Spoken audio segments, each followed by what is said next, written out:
देखिएगा, कोई भी अगर हमारे पास एसिड होता है तो उस एसिड को डाइल्यूट करने के हमारे पास जो तरीके होते हैं वो तरीका केवल एक ही है। किसी भी एसिड को अगर हम डाइल्यूट करते हैं तो केवल एक ही तरीका है। हम क्या करेंगे, हम टेस्ट ट्यूब में काफी सारा पानी लेंगे और उसमें एक एक बूंद बूंद करके हम उसमें एसिड मिक्स करते जाएंगे। अब क्या होता है कि टेस्ट ट्यूब के अंदर मैंने पानी ले लिया और मैं एक एक बूंद करके उसमें एसिड डाल रहा हूँ और धीरे धीरे उसको स्टिर कर रहा हूँ, स्टिर मतलब उसको घोल रहा हूँ आपस में। तो जब हम उसको मिक्स कर रहे हैं, जब टेस्ट ट्यूब को स्टिर कर करके जब हम मिक्स कर रहे हैं, तो मिक्स करने पर क्या होता है हमारे पास, मिक्स जब हम कर रहे हैं तो जो आपका एसिड है वो एसिड में, एसिड जो है वो पानी में धीरे धीरे करके घुलता चला जाएगा। जब वो घुलता चला जाएगा तो आपको ये महसूस होगा, आप टेस्ट ट्यूब कांच की है, बाहर से उसको पकड़ सकते हैं। तो आप उस टेस्ट ट्यूब को, या अगर आपके पास बीकर है तो बीकर का जो बेस है वो फ्लैट होता है, उसको अगर आप टच करेंगे तो आपको लगेगा कि अरे ये पहले तो ठंडा था, लेकिन अब धीरे धीरे ये गर्म होता जा रहा है। तो जब हम ये देखते हैं कि कोई भी बीकर में मैंने एक सॉल्यूशन डाला है और वो सॉल्यूशन गर्म हो रहा है, इसका मतलब उस बीकर के अंदर जो भी रिएक्शन या जो भी केमिकल प्रोसेस चल रहा है, वो जो प्रोसेस है वो एक एक्सोथर्मिक प्रोसेस है, यानी कि हीट प्रोड्यूसिंग प्रोसेस है वो। ठीक है, तो आप ये देखिएगा,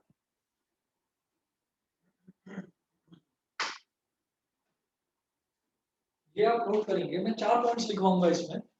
पहला पॉइंट है, take about 10 ml of water in a beaker.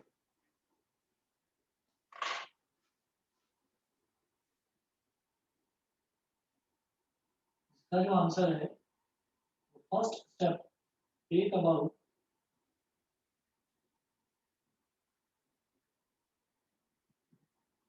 10 ml of water, take about 10 ml of water in a beaker. एक बीकर में 10 मिलीलीटर पानी आप ले लीजिए। पहला तो ये हो गया। जो दूसरा है, दूसरा step, add a few drops of concentrated sulphuric acid,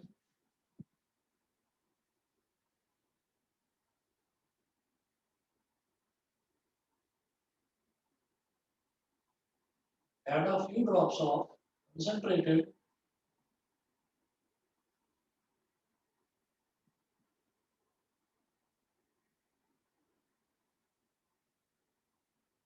add a few drops of concentrated sulfuric acid to water, to water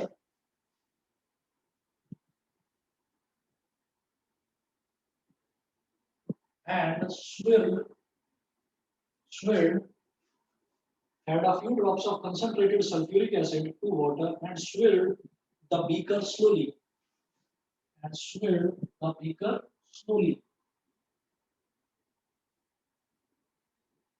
swirled का मतलब क्या है कि ताकि वो जो ड्रॉप्स आप डाल रहे हैं वो उस 10 ml वाटर में वो घुल जाए, तो आप उसको पकड़कर धीरे धीरे जैसे पानी होता है किसी ग्लास में, उसको हम धीरे धीरे हिलाते हैं ताकि कि वो ठंडा हो जाए अगर पानी गर्म है ना। तो उस तरीके से हम उसको घोलने की कोशिश करते हैं। ठीक।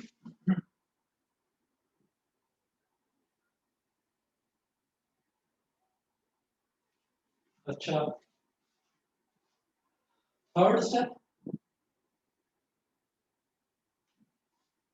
थर्ड स्टेप है touch the bottom of the beaker, touch the,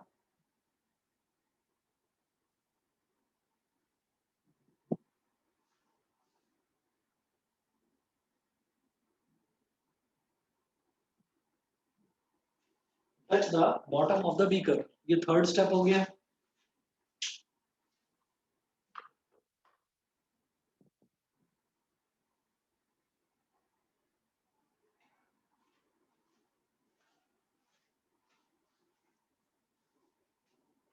touch the bottom of the beaker, और फोर्थ स्टेप आप लिखेंगे, the bottom of the beaker appears to be hot showing that,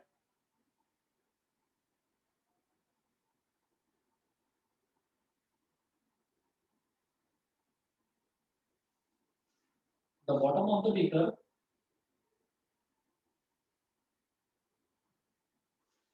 the bottom of the beaker appears to be hot, showing that heat is evolved of the beaker appears to be hot, showing that the bottom of the beaker appears to be hot, showing that heat is evolved during the dilution of concentrated sulfuric acid, showing that heat is evolved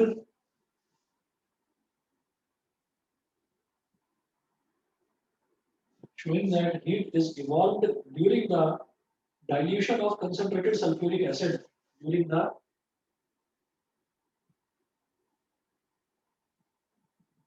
dilution of concentrated acid during the dilution of concentrated acid, full stop. So it is an exothermic process. So it is an exothermic process. बेटा सभी को समझ में आ गया इतना? Yes, sir. Yes, sir. Yes, sir. ठीक है, बाकी बच्चे बताइए। क्षितिज, पावनी, प्राजक्ता, सक्षम, विदिशा, Yes, sir. आदित्य, अक्षत, ध्रुव, क्लियर है? Inder, Yes, sir. Yes, sir. चलिए, Yes, sir. ठीक है, ठीक है। अब इसके बाद में हम ये करेंगे, dilution of a concentrated acid is an exothermic process. एक तो ये चीज हो गई। उसके बाद अब एक आप नेक्स्ट जो हमारा टॉपिक है, नेक्स्ट टॉपिक नोट करेंगे, प्रॉपर्टीज ऑफ एसिड्स की।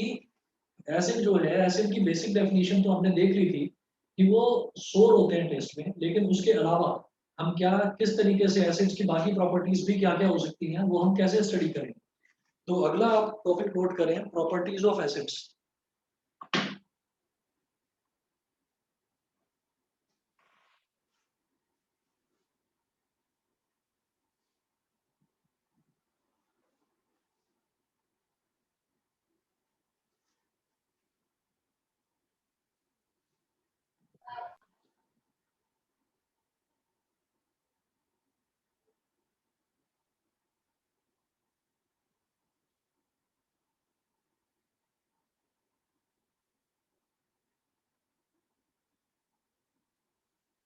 प्रॉपर्टीज ऑफ एसिड्स इसमें लिखेंगे, फर्स्ट है एसिड्स हैव अ सोर टेस्ट। फर्स्ट प्रॉपर्टी ये हम सब जानते ही हैं,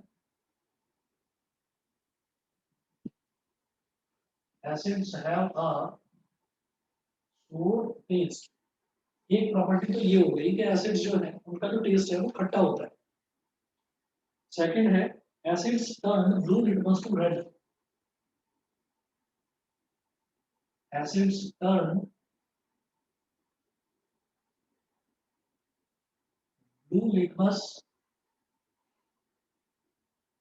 acids turn blue litmus to red। Second ये हो गया। थर्ड है acid solutions conduct electricity.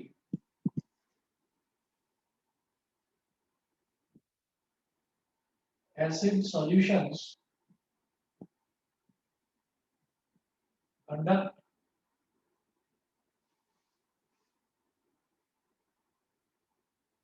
acid solutions conduct electricity when dissolved। Acid solutions conduct electricity when dissolved in water। When dissolved in water, कि अगर एसिड के किसी भी solution को हम डिसॉल्व करें, देखिए मैं लिखा तो वैसे बेसिकली ये उल्टा है कि एसिड को तो कभी भी पानी में नहीं मिलाते। मतलब वही है कि जब एसिड का सॉल्यूशन होगा जिसमें पानी की क्वांटिटी होगी ठीक ठाक, तो हम ये कहेंगे कि एसिड के जो सॉल्यूशन होते हैं उसी को हम ये बोल देते हैं कि उसमें पानी मौजूद है। ठीक है, तो वो जो है वो इलेक्ट्रिसिटी कंडक्ट करता है। ये थर्ड प्रॉपर्टी हो गई। फिर फोर्थ प्रॉपर्टी नोट करें, acids react with metals.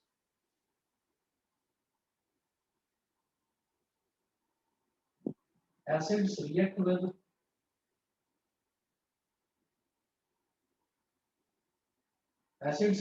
metals to form hydrogen gas। Acids react with metals to form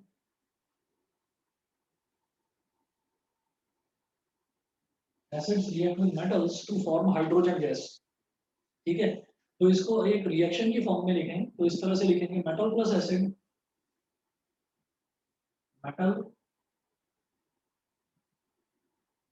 plus acid gives, metal plus acid gives salt plus hydrogen gas gives salt plus hydrogen gas. फिर अगर किसी भी acid का reaction अगर metal के साथ करा देते हैं तो हमको कोई भी सॉल्ट मिलेगा और साथ साथ हाइड्रोजन गैस मिलेगी। ठीक है, तो इसका एक एग्जांपल देखते हैं। अगर मान लीजिए हमारे पास कोई मेटल है, metal for example zinc. Zinc इसकी सॉलिड फॉर्म में है, एस लिख दिया, ब्रैकेट में एस लिख दिया, स्मॉल एस। स्मॉल एस का मतलब क्या है कि जिंक अपनी सॉलिड फॉर्म में है, प्लस H2SO4 और ब्रैकेट में लिख दिया AQ। AQ मतलब एक्वस फॉर्म में है, ये एक्वस मतलब पानी मिला हुआ है इसके अंदर। तो जिंक प्लस H2SO4 गिव्स, ये एक तरह से डिस्प्लेसमेंट रिएक्शन की तरह काम करेगा। फिर हाइड्रोजन को डिस्प्लेस करेगा और जिंक जो है वो SO4 के साथ कंबाइन कर जाएगा। मतलब ये हो गया ZnSO4 plus H2। Hydrogen gas उसने अलग कर दिया, हाइड्रोजन गैस को अलग कर दिया। ये सभी को समझ में आ गया। एसिड की चौथी प्रॉपर्टी है कि एसिड्स जो हैं वो रिएक्ट करते हैं मेटल्स के साथ में, और मेटल्स के साथ रिएक्ट करके वो हाइड्रोजन गैस बना देते हैं। यहाँ तक क्लियर है सभी को? Yes, sir. ठीक है। अच्छा, अब इसमें हमें एक चीज और समझनी है, सभी बच्चे इस चीज को ना अच्छे से ध्यान रखिएगा कि जैसे मान लीजिए मुझे कुछ कॉमनली कॉमनली यूज जो मेटल्स हैं, जैसे कि जिंक हो गया या आयरन हो गया या कॉपर हो गया या aluminium. Zinc, iron, copper, aluminium, ये कुछ जो कॉमन मेटल्स हैं ये तो हमें पता है। तो यहाँ तो आराम से मैं जान सकता हूँ कि रिएक्शन जो होगा वो मैं बड़े आराम से बता सकता हूँ कि हाँ रिएक्शन क्या हो सकता है एसिड के साथ में। ठीक है, लेकिन अगर मान लीजिए मुझे यही नहीं पता, अगर मुझे यही नहीं पता कि कोई एलिमेंट जो मुझे दे रखा है वो मेटल है या नहीं, तो मैं कैसे पता लगाऊंगा कि वो मेटल है? तो याद रखिएगा कि जो मेटल्स होते हैं ना, मेटल्स की एक बेसिक प्रॉपर्टी होती है कि मेटल्स जो है वो हमेशा कैटायन फॉर्म करते हैं। कैटायन कैसे फॉर्म करेंगे? वो मतलब क्या है कि वो हमेशा इलेक्ट्रॉन्स डोनेट करते हैं।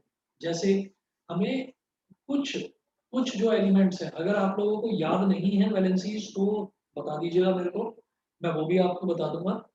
और शायद मैंने आप लोगों को वैलेंसीज या एटॉमिक नंबर की टेबल एक भेजी थी, कुछ ग्रुप पर मैंने डाला था, और अगर नहीं भेजा था तो बता देना, मैं भेज दूंगा। देखिए, हमें एटॉमिक नंबर, कुछ एलिमेंट्स के हमें एटॉमिक नंबर याद होने चाहिए। जैसे कि मान लीजिए मैंने कहा कि सोडियम है, तो सोडियम का एटॉमिक नंबर क्या है? मैं नहीं जानता सोडियम मेटल है या नॉन मेटल है, लेकिन मुझे इतना पता है कि सोडियम का एटॉमिक नंबर 11 होता है। ये सब जानते हैं? ये सब Yes, जानते हैं कि नहीं? yes, sir. ठीक है, अगर नहीं जानते हो तो आप बता देना, मैं आपको एटॉमिक नंबर की एक टेबल भेज दूंगा। उसमें आपको लगभग लगभग 20 से 25 एलिमेंट्स होंगे, उनके आपको एटॉमिक नंबर लर्न करने पड़ेंगे। ठीक है, और वो कर ही लेना, वो आपके काम की चीज है। अगर नहीं है तो भी मैं आपको लिखकर भेज दूंगा, या अभी लिखकर बता दूं? अभी लिख दूं अगर नहीं पता है तो? सर ग्रुप को भेज देना। लगता है सुनाई नहीं दे रहा सबको, चलो कोई बात नहीं। सोडियम है तो सोडियम का एटॉमिक नंबर 11 है। तो ये जो 11 एटॉमिक नंबर है, इसको जब मैं इलेक्ट्रॉनिक कॉन्फ़िगरेशन देखूंगा तो क्या होगा? 2, 8, 1। तो 2 और 8 कितना हो गया? 10 हो गया। और लास्ट में क्या बचा? 1 बचा। मतलब तीसरे शेल में कितना है, कितने इलेक्ट्रॉन है तीसरे शेल में? 1 इलेक्ट्रॉन है। तो ये जो 1 इलेक्ट्रॉन है, इस 1 इलेक्ट्रॉन को आसानी से डोनेट किया जा सकता है। ठीक है ना, 1 इलेक्ट्रॉन को आसानी से डोनेट किया जा सकता है। तो हमने क्या करा, इस 1 इलेक्ट्रॉन को हमने डोनेट कर दिया। तो जो भी एलिमेंट इलेक्ट्रॉन डोनेट करता है तो वो क्या कहलाता है? वो कहता है कि उसने कैटायन बना लिया। ठीक है, तो जब उसने कैटायन बना लिया तो जो भी एलिमेंट इलेक्ट्रॉन डोनेट करता है वो कहते हैं कि वो कैटायन बना लिया। जो भी कैटायन बनाता है वो मेटल होता है। तो मेटल की बेसिक डेफिनेशन ये है कि जो भी कैटायन बनाता है वो मेटल होता है। और कैटायन कौन बनाता है? जो इलेक्ट्रॉन डोनेट करता है। तो इसी तरीके से मैंने कहा कि सोडियम भी एक मेटल है, ऐसे जिंक भी एक मेटल है, क्योंकि ये इलेक्ट्रॉन डोनेट करता है। तो इसको समझने के लिए एक एक्सपेरिमेंटल ऑब्जर्वेशन देखेंगे। हम ये देखेंगे कि not only in acid basis and salts, अगला जो चैप्टर है वो हम देखेंगे मेटल्स एंड नॉन मेटल्स है, फिर अगला chapter carbon and it's compounds है, और फिर पीरियोडिक क्लासिफिकेशन है। तो उसमें हमें ना, इसमें ये जो हमारा पूरा केमिस्ट्री का सिलेबस है, इसमें हम रिएक्शंस बहुत देखेंगे। 10th क्लास में हमें रिएक्शंस बहुत देखनी होगी, रिएक्शंस लर्न भी करनी होगी। तो आप ये देखिएगा कि रिएक्शंस जितनी भी हैं उनमें पूरा जो 10th का सिलेबस है, मैं किसी एक चैप्टर की बात नहीं कर रहा हूँ, पूरे सिलेबस की बात कर रहा हूँ। तो पूरे सिलेबस में 2 गैसेस ही हैं जो इवॉल्व होती हैं, जो निकलती हैं। किसी भी रिएक्शन में 2 गैसेस ही प्रोड्यूस होती हैं, एक कार्बन डाइऑक्साइड और एक हाइड्रोजन गैस। तो 2 तरीके की गैसेस हैं जो प्रोड्यूस होती हैं, एक कार्बन डाइऑक्साइड और एक हाइड्रोजन गैस। दोनों के अलग-अलग प्रोसेस हैं, दोनों को ऑब्जर्व करने के। कि हाइड्रोजन गैस निकली है या कार्बन डाइऑक्साइड गैस निकली है, उनको ऑब्जर्व करने के अलग-अलग मेथड्स हैं। क्या? जो कार्बन डाइऑक्साइड गैस होती है ना, उसको कभी भी लाइम वाटर मतलब चूने का पानी जो होता है, अगर कार्बन डाइऑक्साइड गैस को लाइम वाटर से पास कर दिया जाए, तो वो लाइम वाटर व्हाइट कलर का हो जाता है, मिल्की हो जाता है। समझ में आ गया?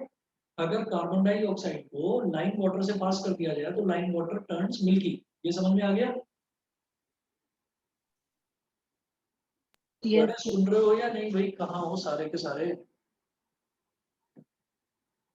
आदित्य और अक्षत सुनाई दे रहा है भाई? Yes sir. अरे यस हाथ पे सर। बोल दिया करो, चुप बैठे रहते हो। ध्रुव, इंदर, इशिता, मैं पूछ रहा यस हूँ सर। किसी को यस सुनाई दे सर। रहा? तो सुनिएगा, और अगर कोई चीज पूछी जाती है तो जवाब भी दे दिया करो। मैं ये कह रहा हूँ कि हम जो अपना पूरा जो सिलेबस करेंगे यहाँ पर 10th क्लास में केमिस्ट्री में, तो केमिस्ट्री में हम ये कहेंगे कि जब भी कोई रिएक्शन होता है, तो जो गैसेस जो लिबरेट होती हैं, वो गैसेस मेजरली 2 तरीके की आपको देखने को मिलेंगी, एक कार्बन डाइऑक्साइड गैस और एक हाइड्रोजन गैस। पता कैसे लगाया जाता है कि कार्बन डाइऑक्साइड गैस प्रोड्यूस हुई? कि जो भी गैस लिबरेट हुई है ना, उस गैस को आप लाइम वाटर के थ्रू पास कर दीजिए। मतलब लाइम वाटर ले रखा है टेस्ट ट्यूब में, और उस टेस्ट ट्यूब के अंदर आप जो भी गैस लिबरेट हुई है उसको पास करिए। अगर पास करने पर वो लाइम वाटर मिल्की हो गया, तो मैं कहूंगा जो गैस लिबरेट हुई है, जो गैस मैंने उस लाइम वाटर में पास करी है, वो कार्बन डाइऑक्साइड गैस थी। अगर लाइम वाटर व्हाइट कलर का हो गया, मिल्की हो गया तो। और अगर लाइम वाटर मिल्की नहीं होता है, ट्रांसपेरेंट कलर का है, ट्रांसपेरेंट ही रहता है, तो हम ये कहेंगे कि वो कार्बन डाइऑक्साइड नहीं थी, कोई और गैस होगी। ठीक इसी तरीके से हाइड्रोजन का भी एक प्रोसेस होता है। हाइड्रोजन का जो प्रोसेस है, तो हाइड्रोजन गैस, अगर कहीं पर भी हाइड्रोजन गैस प्रोड्यूस हो रही है, तो हम क्या करेंगे, हाइड्रोजन गैस को फिलअप कर देंगे सोप के जो बबल्स होते हैं ना उसके अंदर। सोप के बबल्स में कैसे फिलअप करेंगे अभी बताता हूँ, एक एक्सपेरिमेंट बोर्ड पर कर रहा हूँ, उससे आपको ये चीज समझ में आ जाएगी कि किस रिएक्शन में हाइड्रोजन गैस प्रोड्यूस हो रही है, वो कैसे पता लगाया जा सकता है। और ये क्वेश्चन आता है एग्जाम में, इस वजह से इतना एक्सप्लेन किया जा रहा है कि एसिड जब भी मेटल के साथ रिएक्ट करते हैं तो हाइड्रोजन गैस प्रोड्यूस होती है। ठीक है, बस 1 मिनट वेट करिए, मैं पानी पी रहा हूँ, फिर बताता हूँ।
देखिए, ये जो रिएक्शन है, ये रिएक्शन इस चीज़ का है कि जब भी कभी किसी एसिड का रिएक्शन किसी मेटल के साथ किया जाता है, तो क्या होता है?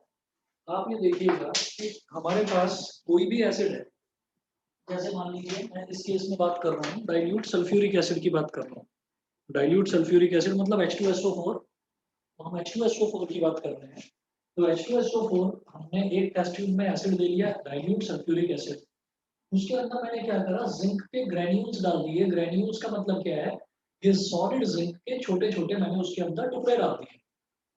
ठीक है? तो वो जो हम सॉलिड जिंक के छोटे-छोटे टुकड़े इसके अंदर डालते हैं, ये हमारे होते हैं जिंक के टुकड़े यानी कि जिंक के ग्रेन्यूल्स। तो मैंने जिंक के ग्रेन्यूल्स इसके अंदर मिक्स कर दिए। तो जिंक एक मेटल है और जो डाइल्यूट H2SO4 है ये एक एसिड है। तो हमने क्या करा कि जब हमने इसके अंदर ये छोटे-छोटे इसके टुकड़े मिक्स कर दिए H2SO4 के अंदर, तो उससे क्या होगा? उससे ये होगा कि यहाँ से एक ना गैस निकलनी शुरू होगी। हम ये रिएक्शन थ्योरेटिकली देख चुके हैं, लेकिन हमको प्रैक्टिकली अगर इसको प्रूव करके दिखाना है कि हाइड्रोजन गैस ही निकल रही है, तो हमने ये कहा कि थ्योरेटिकली मैं जानता हूँ कि जिंक का रिएक्शन जब H2SO4 के साथ होगा, तो एक तो ZnSO4 मिल जाएगा और एक H2 मिल जाएगा। ZnSO4 एक सॉल्ट है, सॉल्ट कभी इवेपोरेट नहीं होता, सॉल्ट हमेशा प्रेसिपिटेट की तरह नीचे टेस्ट ट्यूब में जम जाता है। तो जब H2SO4 एक लिक्विड सॉल्यूशन है और उसके अंदर जिंक के ग्रैन्यूल्स मिल गए, तो थोड़ा-सा पाउडर्ड फॉर्म में ZnSO4 तो यही डिपॉजिट हो जाएगा नीचे। लेकिन जो गैस लिबरेट हुई है, जो कि मैं जानता हूँ हाइड्रोजन गैस है, वो हाइड्रोजन गैस यहाँ से निकलने की कोशिश करेगी। तो मैंने यहाँ टेस्ट ट्यूब में ऊपर की तरफ ये जो मैंने लगा रखा है कि रबर की कॉर्क है। यहाँ ऊपर की तरफ जो मैंने लगा रखा है, ये है रबर कॉर्क। तो हमने रबर कॉर्क यहाँ पर लगा दिया और रबर कॉर्क में एक बारीक सा होल छोड़ा, जिस बारीक से होल में से एक ग्लास की डिलीवरी ट्यूब बाहर निकल सके। ठीक है? तो वो हमने इतना छोड़ दिया यहाँ पर। तो अब आप देखिएगा कि जैसे यहाँ से जो भी गैस निकलेगी, उस गैस के लिए केवल और केवल एक ही रास्ता बचेगा कि वो इस टेस्ट ट्यूब में से होकर गुजरे। तो गैस यहाँ से जाने लगी, यहाँ से जाने के लिए उसको इधर-उधर कहीं से भी टेस्ट ट्यूब में से रास्ता मिला नहीं। तो ये जो ट्यूब बनी हुई है ग्लास की ट्यूब, ठीक है, ये पूरी एयर टाइट है। तो ग्लास की ट्यूब यहाँ से खुली हुई है सिर्फ इस जगह से, बाकी चारों तरफ से पूरा टाइटली क्लोज्ड है। तो गैस यहाँ से जाने लगी, यहाँ से जाते-जाते वो यहाँ पहुँच गई। फिर ये मैंने एक कंटेनर इकट्ठा कर रखा है, इस कंटेनर में मैंने साबुन का पानी का घोल बना रखा है। तो आप लोगों ने शायद बचपन में एक खेल करा होगा, जिसमें साबुन के पानी का कोई घोल होता है। आप साबुन के पानी का सॉल्यूशन बना लेते हैं और उसमें आप एक स्ट्रॉ डालते हैं और स्ट्रॉ से थोड़ा-सा पानी, बहुत मामूली सा पानी अंदर खींच के और फिर बाहर की तरफ आप फूँक मारते हैं। तो जब आप बाहर की तरफ फूँक मारते हैं, तो सोप के, साबुन के पानी के बबल्स बन के हवा में उड़ते हैं। ऐसा सभी ने करा है ना? जानते हैं? ऐसा भी बच्चे, छोटे बच्चे गेम खेलते हैं। Yes sir. समझ रहे हैं कि Yes, नहीं? sir. है ना? तो ये इस तरीके का गेम ज़्यादातर मैं समझता हूँ सभी बच्चों ने बचपन में कभी ना कभी करा ज़रूर होगा। ठीक? तो इस तरीके से फिर हमने क्या करा कि जब यहाँ से कोई गैस आ रही है, तो वो गैस जब इस साबुन के पानी में, सोप सॉल्यूशन में जब जाएगी, तो छोटे-छोटे बबल्स जो हैं वो हवा में उड़ने लगेंगे, यहाँ से निकलने शुरू हो जाएँगे और हवा में उड़ना शुरू हो जाएँगे बबल्स, क्योंकि गैस लगातार पास हो रही है। तो जब गैस लगातार इसमें पास हो रही है, तो सोप सोप के बबल्स जो हैं वो हवा में उड़ने शुरू हो जाएँगे। और जब ये बबल्स हवा में उड़ने शुरू हो जाएँगे, तो इन बबल्स के अंदर कौन-सी गैस भरी हुई है? वही गैस तो भरी हुई है, जो इस टेस्ट ट्यूब में से निकली। तो मैं क्या करता हूँ, मैं इनमें से किसी भी एक बबल के पास, जैसे मान लीजिए ये बबल है, मैं इनमें से किसी एक बबल के पास में एक जलती हुई कैंडल लेकर आ गया।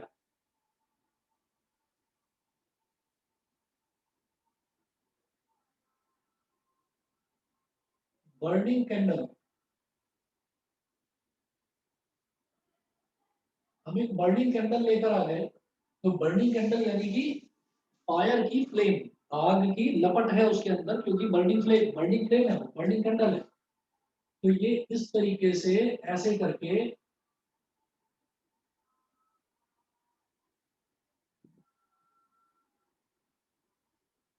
ये जो बबल है ना, ये बबल में से फूटने की आवाज आएगी, जैसे पॉप साउंड होती है, तो it will explode like a pop sound. Pop sound ऐसा होता है कि जैसे आपने जो कोल्ड ड्रिंक की बोतल होती है, कांच की जो बोतल होती है, कांच की बोतल को जो ओपनर से इस तरह से खोला जाता है, तो वो जो पॉप की आवाज आती है उसमें से, तो उस पॉप साउंड के साथ में, उस पॉप साउंड के साथ में ये जो बबल है ये एक्सप्लोड होगा। आप बर्निंग कैंडल को इस बबल के पास लेकर आओ, ये भी इसी तरह से एक्सप्लोड होगा। इसके पास लेकर जाओ, ये भी इसी तरह से एक्सप्लोड होगा। तो जो बबल्स हैं, वो बबल्स इस तरीके से एक्सप्लोड होते हैं जब भी आप उसके पास बर्निंग कैंडल लेकर आते हैं। और ऐसा कब होता है? ऐसा तब होता है जब बबल के अंदर हाइड्रोजन गैस भरी होती है।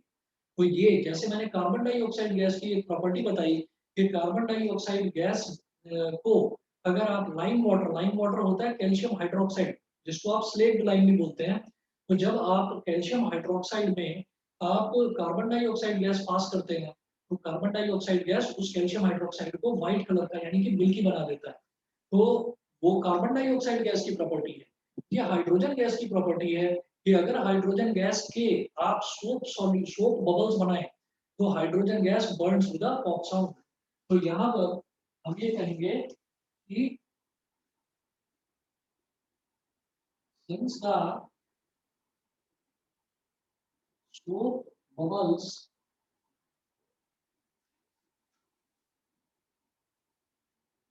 burned with a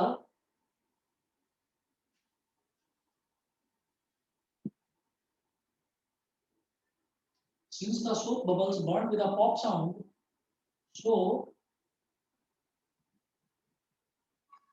the liberated gas, so the liberated gas will be hydrogen. Liberated gas will be hydrogen. बताइए जी, क्लियर है सबको? yes sir, Yes. इतना समझ में आ गया? चलिए जी, ठीक है। तो ये इसकी एसिड्स की जो हम प्रॉपर्टी देख रहे हैं, एसिड्स की जो प्रॉपर्टी है उसमें ये चौथी प्रॉपर्टी थी, ठीक है। उसके बाद उसके बाद पांचवी प्रॉपर्टी देखेंगे, acids react with metal carbonates. पांचवी प्रॉपर्टी बेटा यहाँ देख रहा हूँ इस तरफ,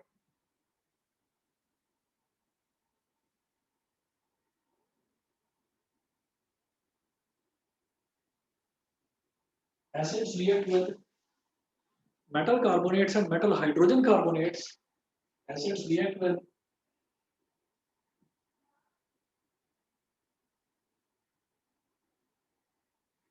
Acids react with metal carbonates and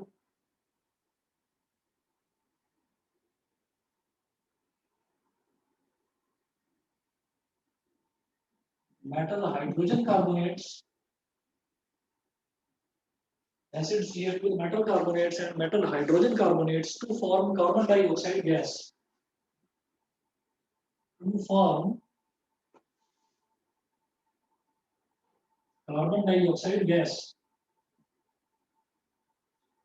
ये इसकी पांचवी प्रॉपर्टी है कि जब एसिड का रिएक्शन मेटल कार्बोनेट्स के साथ हो जाता है या मेटल हाइड्रोजन कार्बोनेट्स के साथ हो जाता है, तो कार्बन डाइऑक्साइड गैस प्रोड्यूस होती है। और कार्बन डाइऑक्साइड गैस जो प्रोड्यूस हो रही है उसके प्रोडक्शन का कैसे पता चलता है? वो वही प्रोसेस है कि उसको लाइम वाटर से पास करें, तो लाइम वाटर जो है वो मिल्की हो जाता है। तो इसका एक रिएक्शन लिखूंगा मैं यहाँ पर, ये वाला पोर्शन मिटा रहा हूँ, यहाँ पर लिख रहा हूँ पांचवी प्रॉपर्टी का जो रिएक्शन है वो होगा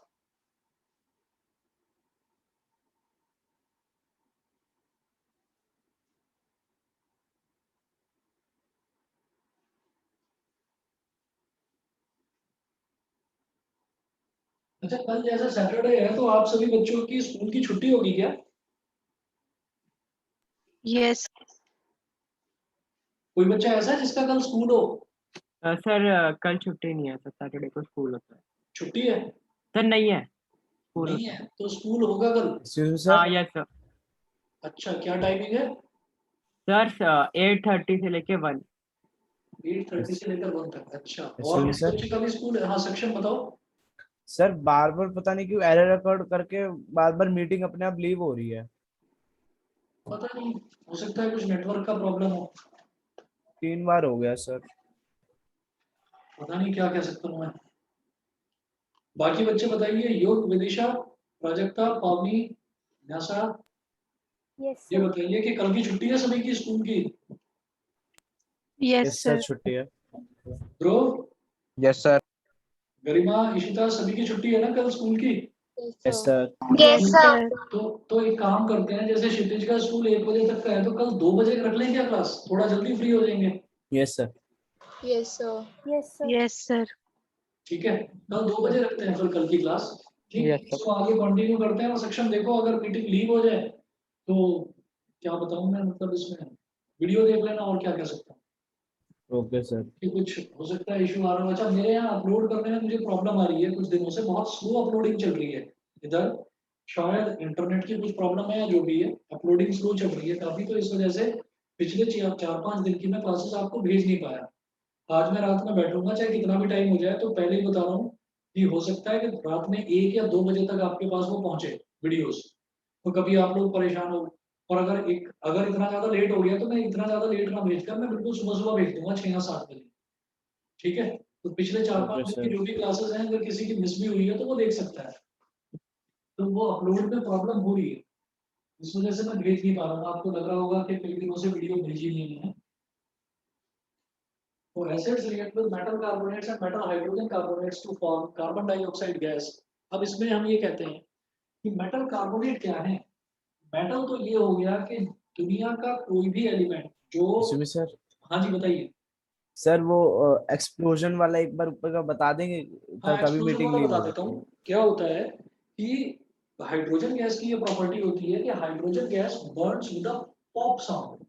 जैसे कि जो कोल्ड ड्रिंक की बॉटल होती है, जो कांच की बॉटल होती है, उसका ढक्कन खोलते हैं तो उसका ढक्कन के खुलने की जो आवाज आती है, पॉप पॉप साउंड, तो उस पॉप साउंड के साथ वो जलता है।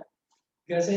हमने ये कहा कि यहाँ से जो हाइड्रोजन गैस निकल रही है, यहाँ से कोई भी गैस निकल रही है, वो गैस सिर्फ और सिर्फ इस डिस्चार्ज ट्यूब में जाएगी, क्योंकि मैंने रबर कॉर्क लगा रखा है, और गैस को निकलने के लिए बस इतनी जगह छोड़ी है। तो वो गैस यहाँ से आई और फिर इस सोप सॉल्यूशन में गई, तो फिर वो बुलबुले बने उसके, जिसको हम बबल्स बोल देते हैं। तो वो जो बबल्स हैं, उन बबल्स के पास अगर मैं बर्निंग कैंडल लेकर आऊंगा या बर्निंग मैच स्टिक लेकर आऊंगा, मतलब कोई भी फायर का सोर्स लेकर आऊंगा, तो वो जो बबल है, वो बबल एकदम फूटेगा और वो फूट जाएगा, एक्सप्लोड हो जाएगा विद अ पॉप साउंड। ठीक, और ये प्रॉपर्टी सिर्फ और सिर्फ हाइड्रोजन गैस की होती है कि hydrogen gas bubbles burn with a pop sound.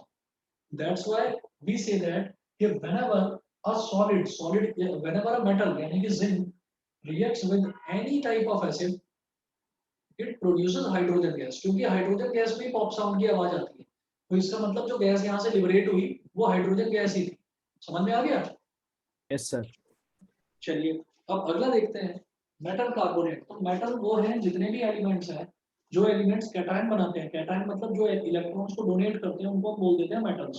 तो जैसे मान लो मैंने सोडियम की बात करी, तो सोडियम की वैलेंसी होती है 11। 11 का मतलब हो गया 2, 8 और 1। तो ये क्या करता है, ये एक इलेक्ट्रॉन को डोनेट कर देता है। तो सोडियम की वैलेंसी क्या हो गई? 1+। ऐसे ही है मैग्नीशियम।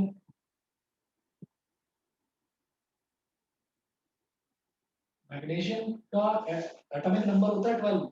तो इसका इलेक्ट्रॉनिक कॉन्फ़िगरेशन हो जाएगा 2, 8 और 2। तो इसने 2 इलेक्ट्रॉन डोनेट कर दिए। जब इसने 2 इलेक्ट्रॉन डोनेट कर दिए, तो मैं ये कहूंगा मैग्नीशियम का वैलेंसी हो गई बेटा 2+। इसी तरीके से जितने भी मेटल्स हैं, उन सबकी वैलेंसी जो है वो पॉजिटिव होती है, यानी कि वो कैटायन बनाते हैं। फॉर एग्जांपल आपने एल्यूमिनियम लिया, तो एल्यूमिनियम की होती है 13 एटॉमिक नंबर। तो ये हो जाएगा इलेक्ट्रॉनिक कॉन्फ़िगरेशन 2, 8 और 3। तो इसने 3 इलेक्ट्रॉन डोनेट कर दिए, तो एल्यूमिनियम की वैलेंसी होगी 3+। फिर कार्बोनेट जो होता है, कार्बोनेट की वैलेंसी होती है 2-, CO3, इसकी वैलेंसी होती है 2-। तो अगर कार्बोनेट को हम कंबाइन करा दें सोडियम के साथ में, तो क्या बन जाएगा? Na की वैलेंसी है 1+, CO3 की वैलेंसी है 2-। तो इसका 2 आ जाएगा सोडियम के साथ। सोडियम का कार्बोनेट ये बन जाएगा Na2CO3, क्योंकि सोडियम का 1 CO3 के साथ लिखा जाएगा और 1 लिखा नहीं जाता। तो इसलिए कार्बोनेट का 2 सोडियम के साथ लिख दिया, तो Na2CO3।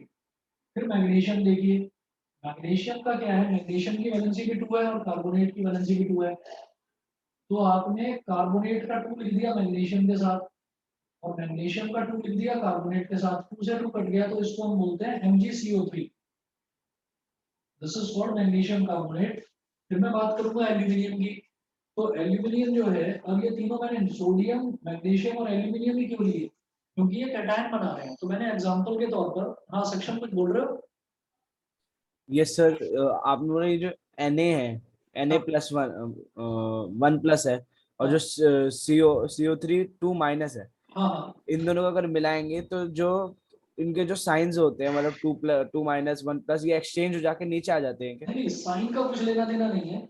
जो इनकी वैलेंसी है, वैलेंसी 1 है और इसकी वैलेंसी 2 है, तो 2 तो आ जाएगा सोडियम के साथ, तो Na2, और 1 लिखा जाएगा कार्बोनेट के साथ, तो CO3 1, CO3 1। हम 1 क्योंकि लिखा नहीं जाता, इसलिए सिर्फ हमने CO3 ही लिख दिया। Okay sir. इसी तरीके से मैग्नीशियम की वैलेंसी 2 प्लस है, तो मुझे उसके साइन से कोई लेना देना नहीं है। साइन से तो सिर्फ ये समझ में आ गया कि मैग्नीशियम 2 इलेक्ट्रॉन डोनेट करता है, कार्बोनेट 2 इलेक्ट्रॉन लेता है, तभी तो 2 माइनस है। तो यहाँ से ये समझ में आता है कि मैग्नीशियम की वैलेंसी 2 है और कार्बोनेट की वैलेंसी 2 है, तो कार्बोनेट का 2 आ गया मैग्नीशियम के साथ, मैग्नीशियम का 2 चला गया कार्बोनेट के साथ। इसको बोलते हैं cross over valencies, valencies interchange हो जाती हैं। तो ये जो 2 है, इस 2 से ये 2 कट गया, तो MgCO3 हो गया। ऐसे ही जब मैं एल्यूमिनियम की बात करूंगा तो इसकी वैलेंसी 3 प्लस है, कार्बोनेट की वैलेंसी 2 माइनस है, तो कार्बोनेट का 2 तो लिख देंगे एल्यूमिनियम के साथ, नीचे लिखा जाता है ऐसे Al2, और एल्यूमिनियम का 3 लिख देंगे कार्बोनेट के साथ, तो CO3 होल थ्राइस। सबको समझ में आ गया? बताओ सक्षम क्या पूछ रहे हो? नहीं सर, वो लोअर करना भूल गया। अच्छा ठीक है, तो अब आप ये देखिएगा कि ये सोडियम कार्बोनेट हो गया, मैग्नीशियम कार्बोनेट हो गया, इसी तरीके से एल्यूमिनियम कार्बोनेट हो गया। फिर जब मेरे पास सोडियम, मैग्नीशियम और एल्यूमिनियम ये तीनों आ गए, तो अब मुझे ये तो समझ में आ गया कि मेटल कार्बोनेट्स क्या होते हैं। जो भी कैटायन कार्बोनेट बनाता है उसको हम बोल देते हैं मेटल कार्बोनेट। तो इसके रिएक्शन को आप वर्ड फॉर्म में पहले लिख लीजिए। ये क्या है? Metal carbonate plus acid. मैं ये मिटा दूं पूरा, ये आपको सिर्फ समझाने के लिए बताया गया था कि मेटल कार्बोनेट क्या होते हैं। किसी भी कैटायन के साथ में अगर CO3 जुड़ा हुआ है तो वो मेटल कार्बोनेट कहलाएगा। समझ गए कि नहीं? Yes, मिटा दूं sir. इसको? Yes, sir. Yes, sir. ठीक है, इंदर समझ में आ रहा है थोड़ा बहुत? Yes, sir. ओके, तो अब लिखेंगे इसमें metal carbonate plus acid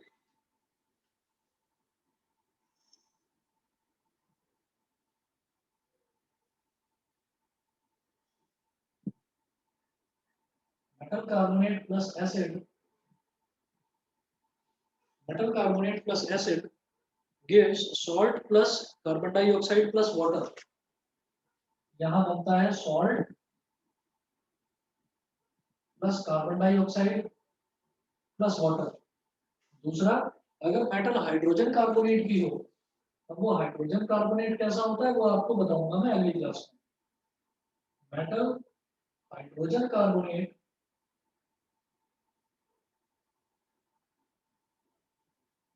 plus acid, अगर मेटल हाइड्रोजन कार्बोनेट में एसिड ऐड कर दिया जाए तो इसमें भी मुझे सेम प्रोडक्ट मिलेगा, salt plus CO2 plus water. दोनों में अंतर क्या होता है? आप कहेंगे कि मेटल कार्बोनेट का अगर एसिड के साथ रिएक्शन कराएं तो भी salt plus CO2 plus water, metal hydrogen carbonate का एसिड के साथ रिएक्शन कराएं तो भी salt plus CO2 plus water. दोनों में अंतर ये है कि इसमें सॉल्ट की, CO2 की और वाटर की क्वांटिटी ज्यादा मिलती है, और इसमें salt plus CO2 plus water की क्वांटिटी कम मिलती है। ये दोनों चीजें हम एग्जांपल के साथ कल देखते हैं, और कल दोपहर में 2 बजे आपकी क्लास होगी। सभी बच्चे 2 बजे वाले टाइम में कंफर्टेबल हैं? This is only for tomorrow, सिर्फ कल के लिए कर रहा हूँ मैं सर। बताइए। Yes, sir. ठीक है, तो बेटा आज Yes, के sir. लिए चलेंगे, बाकी कल करते हैं फिर। Okay, sir. ठीक है, चलिए जी, Yes, sir. ओके।